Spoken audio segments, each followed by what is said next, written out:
Baik, Assalamualaikum warahmatullahi wabarakatuh. Perkenalkan nama saya Gerensa dengan NPM 2335111. Di sini saya akan melanjutkan membaca buku bab 14 pemrograman mobile yang berjudul itu Development dan ES atau CP. Di sini seperti biasa, jika ada bahasa yang tidak saya ketahui, maka saya akan menanyakan ke ChatGPT. Nah, untuk capaian pembelajarannya, sini ada mengenai strategi dari lingkungan sandbox explore menuju development builds menggunakan konsep continuous native generation atau CNG. Lalu ada mengelola aset visual identitas aplikasi seperti ikon adaptif dan splash screen agar tampilan profesional di berbagai perangkat. Menggunakan Hashwheel sebagai layanan CI atau CD berbasis Avon untuk mengkompilasi aplikasi APK atau IPA tanpa perangkat keras spesifik. Menerapkan strategi auto update untuk mengirim perbaikan bug JavaScript secara instan tanpa melalui proses tinjauan App Store. Mengintegrasi sistem pemantauan Sentry untuk melacak crash dan performa aplikasi di lingkungan produk secara real time. Nah, di sini bahasa yang tidak saya tahu itu nanti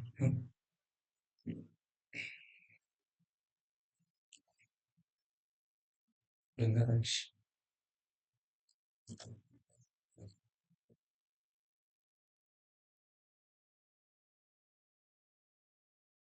Nah, di sini menurut GPT itu Continuous Generative Generation itu adalah fitur pada Xpogo yang memungkinkan kode natif Android dan iOS dibuat atau diperbarui secara otomatis dari konfigurasi proyek JavaScript atau TypeScript. Sederhananya, kamu tetap mengembangkan aplikasi menggunakan React Native plus Expo. Saat membutuhkan fitur natif, Expo akan menghasilkan generate atau folder Android dan iOS secara otomatis melalui perintah seperti npx expo pre-build. Jika konfigurasi berubah, misalnya menambah plugin atau permission, folder natif bisa digenerate ulang agar selalu sinkron dengan konfigurasi proyek. Cara kerja CNG-nya itu, kamu mengubah konfigurasi di file setiap app.json atau app.config.js, menambahkan package atau plugin natif jika diperlukan, menjalankan npx expo pre-build. Expo menghasilkan atau memperbarui proyek natif Android dan iOS sesuai konfigurasi tersebut. Sini ada kekurangannya mengurangi konfigurasi manual pada proyek natif, lebih mudah menambahkan library natif. Folder Android dan iOS selalu dapat dibuang ulang dari konfigurasi sehingga lebih konsisten. Dan mempermudah pemeliharaan proyek saat konfigurasi berubah. Contohnya, misalkan ingin menggunakan kamera, install library kamera expo, tambahkan permission kamera di application, lalu jalankan. Lalu expo akan memperbarui proyek Android dan iOS agar permission kamera sudah terpasang. Nah, ini ada perbedaan dengan workflow biasanya. Tanpa CNG, folder Android dan iOS diedit manual. Lalu dengan CNG, folder natif digenerate otomatis dari konfigurasi Expo. Nah, tanpa CNG, perubahan natif dilakukan satu persatu, lebih berisiko terjadi ketidaksesuaian konfigurasi. Dengan CNG itu perubahannya cukup dikonfigurasi lalu digenerate ulang. Konfigurasi lebih konsisten dan mudah dipelihara. Lalu yang saya tidak tahu itu ada Expo.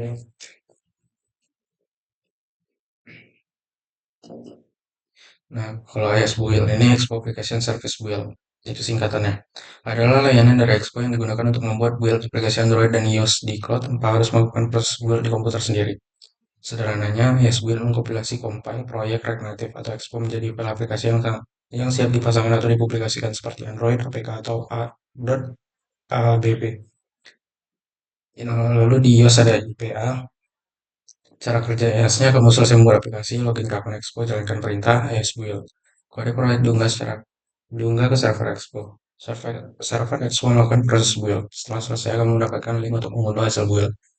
Keuntungannya itu tidak perlu menginstal Android Studio atau Xcode untuk proses build, terutama untuk iOS. Build dilakukan di server cloud sehingga komputer tidak terbebani. Lalu mendukung proyek Expo maupun React Native untuk menggunakan Native Core, lalu mudah membuat build untuk Android dan iOS. Sini ada contoh penggunanya. Kalau kita ingin membuat file APK Android, itu ada ESBuild platform Android. Kalau pakai iOS, itu Android ini diubah jadi iOS. Atau untuk memilih platform untuk menjalankan. Ini perbedaan Explorer dan ESBuild-nya. Kalau menggunakan Explorer, kita build dilakukan di komputer sendiri, digunakan untuk pengembangan dan testing lokal, memerlukan tools natif di komputer, Build dilakukan di server Expo atau cloud digunakan untuk menghasilkan aplikasi yang siap dibagikan atau dipublikasikan. Sebagian besar proses build di tangan oleh server Expo. Kapan menggunakan SQL? Saat ingin memasukkan file APK, ARB, atau IPA. Saat ingin mengunggah aplikasi ke Google Play Store atau Apple App Store. Saat ingin membagikan hasil build kepada pengguna atau penguji. Nah, lalu lanjut saya. Yang pertama itu ada rebuild konsep the graduation day. Selama proses belajar dan pengembangan awal, kita sangat dimanjakan oleh kemudahan Expogo. Aplikasi ini berat seperti roda 3 yang aman dan stabil. Kita bisa langsung mengayuh tanpa takut karena semua konfigurasi natif sudah disiapkan oleh tim Expo. Namun saat ini kita merilis aplikasi ke publik atau menggunakan pustaka natif khusus yang didukung oleh Expo. Gospel Filter, Flow Energi, atau pembayaran in-app. Kita harus lulus dari sepeda roda 3 ini, kita masuki fase yang disebut pre-build, di mana kita berada dari lingkungan sandbox yang terbatas menuju lingkungan development build yang penuh kuasa. Ini adalah momen di mana kodemu bertransformasi dari sekedar script JavaScript menjadi aplikasi natif Android dan iOS yang sesungguhnya siap untuk berdiri sendiri. Dulu, proses ini disebut ejecting, sebuah istilah yang menempatkan karakter sifat satu arah permanen. Saat kamu melakukan eject exploit, memintakan ribuan baris kode natif atau folder Android dan iOS ke dalam proyekmu.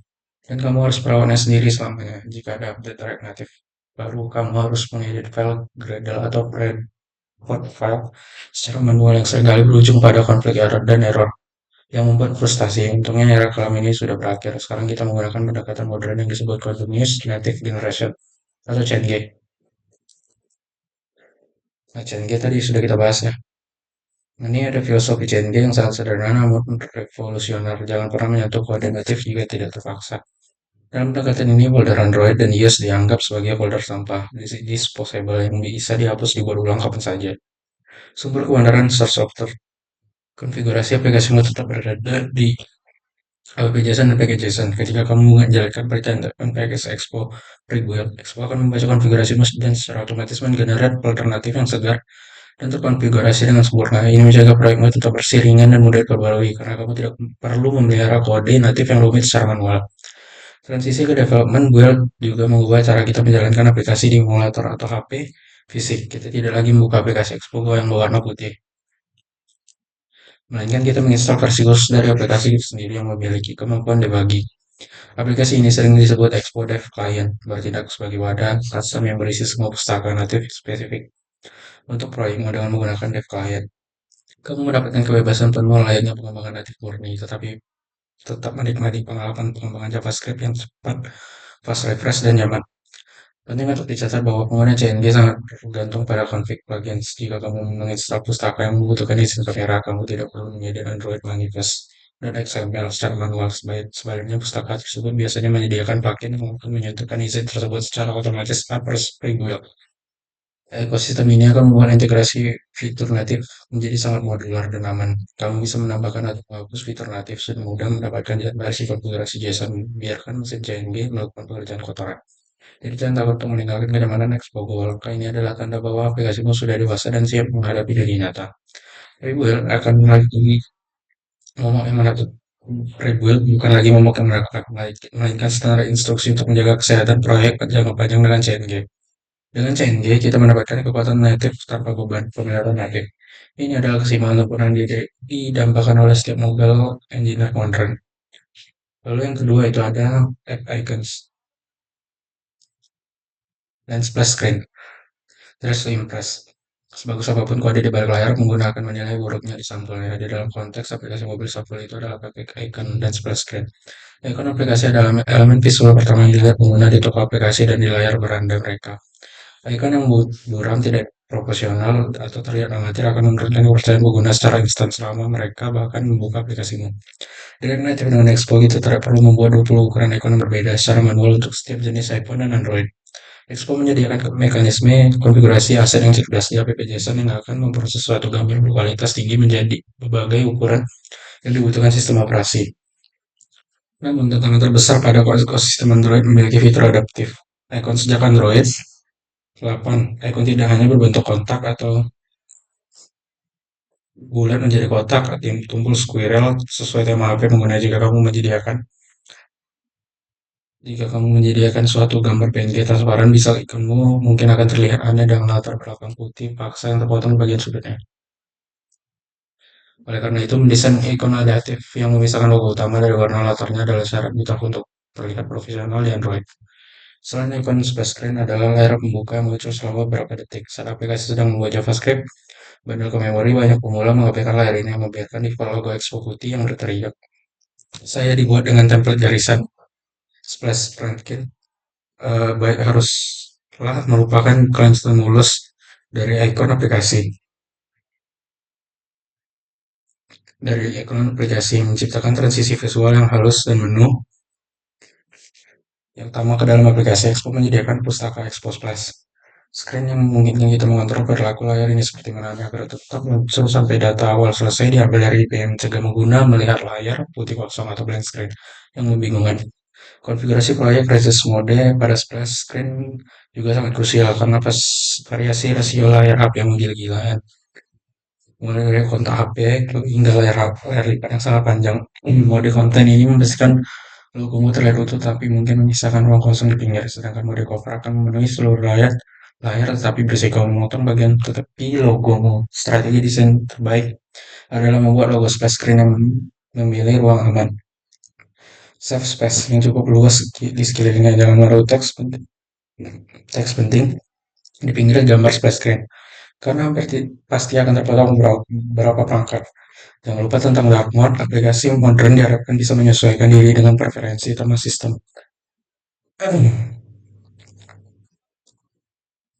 Presiden beri untuk mode gelap bayangan berapa silonya kalian pengguna membuka HP kamera gelap lalu dihantam oleh splash screen yang berlatar putih dari aplikasi menyediakan aset alternatif yang ramah mata hanya bukan soal estetika, tapi soal empati yang terhadap pengalaman pengguna. Detail-detail kecil inilah yang membedakan aplikasi tugas kuliah dengan aplikasi yang layak dirilis pasar.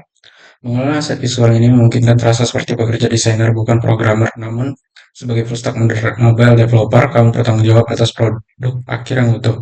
Pastikan aset gambarmu dioptimasi atau dikompresi agar tidak membludak. Ukuran aplikasi digunakan format PNG atau SVG yang tajam. Ingat, ikon aplikasi adalah satu-satunya elemen yang akan dilihat pengguna setiap hari di layar HP mereka. Pastikan itu adalah sesuatu yang ingin dipandang. Lalu yang ketiga ada Build atau The Cloud Factory. Setelah kalian selesai dan aset siap, tiba saatnya untuk mengubah komponen teks JavaScript ini menjadi file banner yang bisa diinstal APK atau ALB untuk Android. IPA untuk iOS. Dulu proses kompilasi atau build membutuhkan komputer dengan spesifik dewa.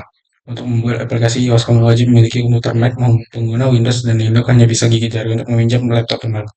Masalah ini dipecahkan oleh Build atau Expo Application Service, sebuah layanan CI atau CED atau Continuous Integration atau Continuous Development berbasis awan. Anggaplah Build ini adalah pabrik cloud di mana kamu mengirim cetak biru kode aplikasimu dari server kuat milik Expo yang merakitnya menjadi aplikasi jadi. Keunggulan utama SBL adalah mendemokrasikan pengembangan iOS. Kamu bisa menulis kode di laptop Windows murah seharga 5 jutaan, mengirim berita build ke iOS, menerima file IPA yang valid untuk diunggah ke Apple Store. Kamu tidak perlu membeli MacBook seharga 20 juta hanya untuk merilis aplikasi ini. Ada lagi yang changer bagi mahasiswa yang pengembangannya independen di negara berkembang. Seluruh proses konfigurasi bisa diatur melalui JSON, di mana kamu bisa menentukan profil build yang berbeda, seperti development untuk di bagian preview atau tes internal tim, dan production untuk rilis ke toko aplikasi. Build juga menangani kerumitan code signing atau penandatanganan kode digital. Aplikasi bisa diinstal di HP Android atau iOS. Aplikasi tersebut harus ditandatangani dengan sertifikat kriptografi yang valid. Keystore atau pre-provisioning profile. Penggunaan sertifikat ini secara manual adalah salah satu proses yang paling membingungkan oleh rawan error dalam sejarah pengembangan software. SQL menawarkan opsi manajer kredensial di mana Expo akan membuat, menyimpan, dan mengelola semua sertifikat keamanan itu untukmu. Secara otomatis kamu tidak perlu lagi pusing memikirkan sertifikat authority atau private key yang bilang Expo menjaganya di perangkat awan yang aman. Selain itu, SQL mendukung konsep internal distribution yang sangat memudahkan proses pengujian. Alih-alih mendaftarkan tester di Google Play, consultative test flight yang prosesnya lama dan ribet, kamu bisa membuat build khusus yang bisa langsung diunduh dan diinstal oleh tim lewat tautan URL dan QR. Fitur ini mempercepat siklus umpan balik atau feedback loop. Tim QA atau dosen bingung bisa mencoba aplikasi versi terbaru dalam hitungan menit. Setelah kamu membuka hapus kode tanpa harus menunggu proses review dari Apple atau Google yang bisa memakan waktu berhari-hari. Tentu saja karena ini adalah layanan cloud, ada batasan kuota, terutama akun gratis. Proses build di cloud bisa memakan waktu antrian queue jika server sedang sibuk. Namun keuntungan jauh lebih melebihi waktunya tunggu melebihi waktu tunggunya. Selagi ia sedang membuat aplikasimu di awal kamu tidak terbebani, kipas tidak berbunyi kencang, dan kamu bisa melanjutkan pekerjaan tugas lain atau nonton Netflix. Ini adalah bentuk efisiensi kerja yang nyata. Lalu yang keempat itu ada OTA update atau discrete weapon. Salah satu mimpi buruk terbesar pengembangan aplikasi mobile adalah menemukan bug kritis seperti tombol login macet tepat setelah aplikasi dirilis App Store. Untuk memperbaikinya dengan cara tradisional, kamu harus membetulkan kode melakukan build ulang 30 menit, upload ke store, dan menunggu proses review dari Apple Google yang bisa memakan waktu 1 hingga 3 hari. Selama waktu itu, pengguna terus marah-marah dan memberikan rating bintang 1. Di sinilah auto air update atau OS update ada sebagai senjata rahasia. Fitur ini memungkinkan kita mengirim perbaikan kode JavaScript dan hasil gambar akun langsung ke aplikasi pengguna melewati antrian review store sepenuhnya. Mekanisme ini bekerja karena arsitektur React Native yang unik. Aplikasi di React Native pada dasarnya terdiri dari dua bagian: secara native, kode JavaScript, dan isi JavaScript, logika bisnis UI. Aturan App Store melarang kita mengubah cangkang natif tanpa review, tapi mereka mengizinkan kita memperbarui isi JavaScript selama itu tidak mengubah tujuan aplikasi secara drastis. Saat pengguna membuka aplikasi yang akan mengecek server ESP, apakah ada bundle JS yang lebih baru. Jika ada aplikasi yang menggunakan update tersebut di latar belakang dan menerapkan pada saat aplikasi dibuka berikutnya, rasanya seperti merefresh halaman web, tapi di dalam aplikasi natif. ASAP dan menggunakan konsep cancel saluran untuk mengelola distribusi. Kamu bisa memiliki saluran production untuk menggunakan staging untuk tester dan preview untuk tim internal. Kamu bisa mengirim update fitur yang baru ke saluran staging terlebih dahulu untuk memastikan semuanya aman, lalu mempromosikan update tersebut ke saluran production dengan salah satu perintah CLI. Ini memberikan fleksibilitas luar biasa dan manajemen realis. Kamu bisa melakukan A/B testing atau perbaikan cepat atau hybrid dengan risiko minimal. Namun ada satu aturan yang tidak boleh dilanggar. Tablet tidak bisa mengubah kode natif jika kamu menambahkan pustaka baru untuk mengubah folder Android dan iOS. Misalnya menambahkan SDK kamera baru untuk mengubah ikon aplikasi, kamu wajib melakukan berulang atau backup dan submit ke store secara manual. Hanya bekerja untuk perubahan di sisi JavaScript, CSS, dan aset gambar. Mencoba mengirim update yang membutuhkan perubahan natif lewat OTA akan menyebabkan aplikasi menggunakan Crash karena kode JS mencoba memanggil fungsi natif yang belum ada di cangkang natif mereka. Ya, subjek juga cerdas dalam efisiensi Android yang menggunakan algoritma diferensial yang berarti hanya membunuh bagian kode yang berubah saja. Namun, tersebut seluruh aplikasi ini sangat penting untuk pengguna dengan kuota internet terbatas. Selain itu, jika terjadi kesalahan pada traffic baru, misalnya malah bikin error baru, kamu bisa melakukan rollback atau membatalkan update tersebut dari dashboard. Secara instan, aplikasi menggunakan kembali ke versi sebelumnya dan stabil dalam hitungan detik. Kemampuan ini untuk membatalkan kesalahan yang memberikan ketenangan pikiran atau luar biasa bagi developer. Lalu yang kelima itu ada monitoring dan analitik the black box. Setelah aplikasi dirilis publik, banyak developer memulai yang merasa tugasnya sudah selesai, padahal justru sinyal fase terpenting dimulai. Saat aplikasi berjalan di ribuan perangkat dengan kondisi sinyal baterai dengan versi OS yang berbeda, hal aneh pasti akan terjadi. Aplikasi yang berjalan lancar di emulator mungkin tiba-tiba crash di HP Samsung C2 milik pengguna di daerah terpencil. Tanpa alat pemantau, kita buta, kita tidak tahu bahwa aplikasi kita rusak kecuali ada pengguna yang berbaik hati mengirim email komplain yang jarang terjadi. Biasanya mereka langsung install. Kita membutuhkan foto hitam atau black box seperti di pesawat terbang yang merekam segala kejadian sebelum kecelakaan terjadi. Alat standar industri ini adalah tugas Sentry. Yang Sentry bukan sekedar pencatat error biasa, ia terintegrasi dalam React Native untuk memberikan laporan crash yang sangat detail. Saat aplikasi error, Sentry akan memberitahu error null pointer exception, tetapi juga memberitahu kita error terjadi di line login basis ke-45 pada HP Xiaomi Redmi 9. Baterai tinggal 15%, sinyal wifi lemah, dan ini data adalah langkah-langkah yang dilakukan pengguna sebelum error terjadi. Klik tombol A, ketik teks, klik submit sound konteks atau jejak backup. Sangat ternilai harganya. Proses debugging kita bisa merekonstruksikan terjadi error tersebut di laptop kita tanpa dan memperbaikinya. Sentry juga menangani masalah source map bahwa kode ini berjalan di HP pengguna adalah kode yang sudah diminifasi atau minifit dan diacak-acak agar ukurannya kecil. Jika terjadi error, pengutusan error hasilnya akan menjadi bundle JS. Baris 1 kolom 5000 50.000 yang sama sekali tidak bisa dibaca manusia sentris secara khusus mengunggah peta kode. Serta kita akan melakukan build sehingga ketika laporan error masuk, Sentry bisa menerjemahkan kembali kode asli yang kita tulis. As source screen, login screen, TSX baris 5545. Fitur ini menyelamatkan kita dari kebingungan mencari jarum di tumpukan jeram yang kode yang terkompresi. Selain pelacakan error monitoring, kita juga perlu memperhatikan performa monitoring. Sentry melacak berapa lama waktu yang dibutuhkan aplikasi untuk berbuka atau call startup. Seberapa lama transisi antara halaman, seberapa lama API merespon jika tidak melihat dashboard di halaman bahwa halaman daftar produk membutuhkan waktu 5 detik untuk dirender bagi 80% pengguna. Kita tahu bahwa adalah masalah performa bagi yang harus dioptimasi. Mungkin perlu implementasi flash trace yang lebih baik seperti di web 9. Data performa ini membantu kita mengambil keputusan teknis berdasarkan fakta, bukan asumsi. Terakhir, aspek analistik menggunakan alat seperti Amplitude atau Google Analytics via Firebase membantu kita memahami perilaku pengguna. Fitur mana yang paling sering dipakai, di mana pengguna sering berhenti, drop off, apakah mereka menekan tombol bel tanpa tanpa batal bayar. Dan data ini penting bukan untuk debugging kode, untuk debugging bisnis dan desain UX. Sebagai development, wawasan ini membantu kita memprioritaskan fitur mana yang harus dikembangkan selanjutnya.